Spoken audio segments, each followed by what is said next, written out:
Welcome to The Explainer. Today we're tackling a big one, SEO, search engine optimization.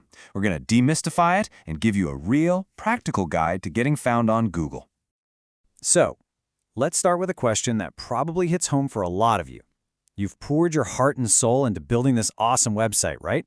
But is anyone actually finding it? Does it feel like it's just invisible? Well, if that sounds familiar, don't worry, we're going to fix that. Okay, so what is SEO, really? At its heart, it's just the practice of making your website more appealing to search engines, like Google. The whole point is to have your site pop up when someone searches for something you do or sell.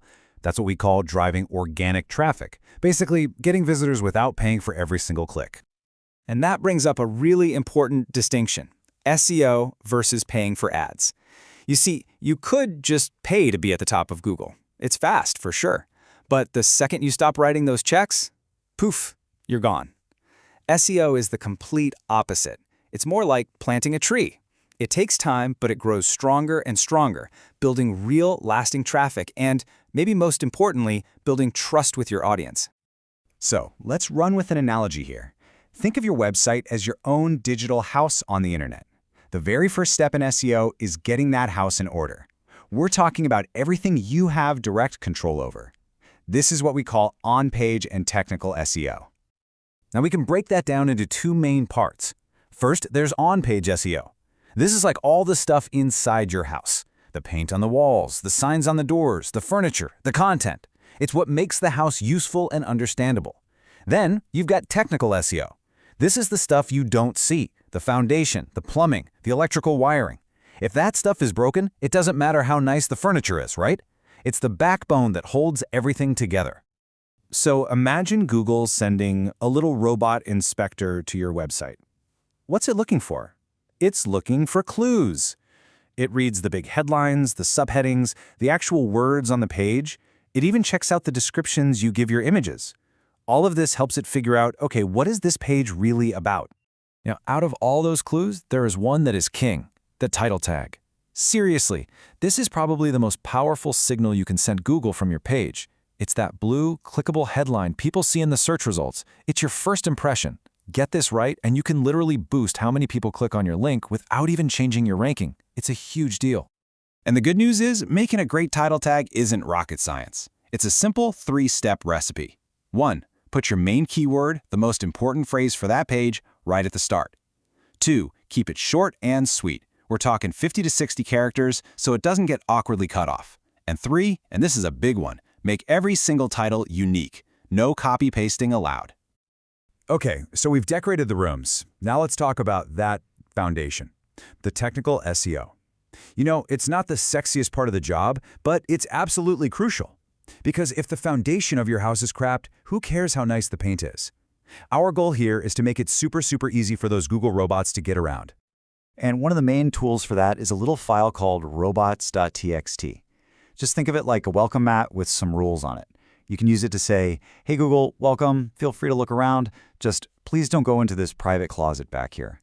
It's also where you can hand them a sitemap, which is basically a blueprint of your entire house so they don't get lost. And that brings me to a golden rule for both actual people and for search engines, the 3-click rule. The idea is that anyone should be able to get to any important page on your site in 3 clicks or less starting from your home page. If stuff is buried too deep, people and Google will just give up. A simple, logical layout is everything. All right, so your house is built. The foundation is solid, the inside looks great. What's next? Well, now you've got to build a reputation in the neighborhood. This is where off-page SEO comes in. It's not about what's on your site anymore. It's all about what the rest of the internet is saying about your site. And in this online neighborhood, the main currency for reputation is something called a backlink. It's really simple. A backlink is just a link from someone else's website to yours. Think of it like a vote of confidence. Every time a good, respectable website links to you, they're basically telling Google, hey, these guys are legit. Their stuff is valuable. So, the big question is, how do you get these votes? Well, you don't buy them, you earn them. Here are a few ways. You could write an amazing article for another website in your field. That's called a guest post. Or you could do a little detective work, find a broken link on a site, and then politely offer up your own content as a replacement. It's a win-win. Even just setting up profiles on legitimate directories and platforms helps build that web of trust. Okay, we've talked about the theory, the what and the why. But that's all just talk, right? Now for the most important part, the how. Let's put this all together into a practical step-by-step plan you can actually use. This is your SEO Launchpad. So here it is, the whole game plan in 7 steps. You start with the strategy, picking your keywords and mapping them out. Then you do the housework, polishing up your pages and fixing that technical foundation. After that, you formally introduce your site to Google. Then comes the ongoing work, creating great stuff and building those all-important links. And finally, and you can never forget this part, you measure your results. You see what's working, what's not, and you use that info to get even better. It's a cycle. And that's a wrap on our breakdown of SEO fundamentals. You've got the blueprint, you've got the tools, you know how to build the house and how to build its reputation. So I'll just leave you with this one question to get you going. What's the first brick you're going to lay?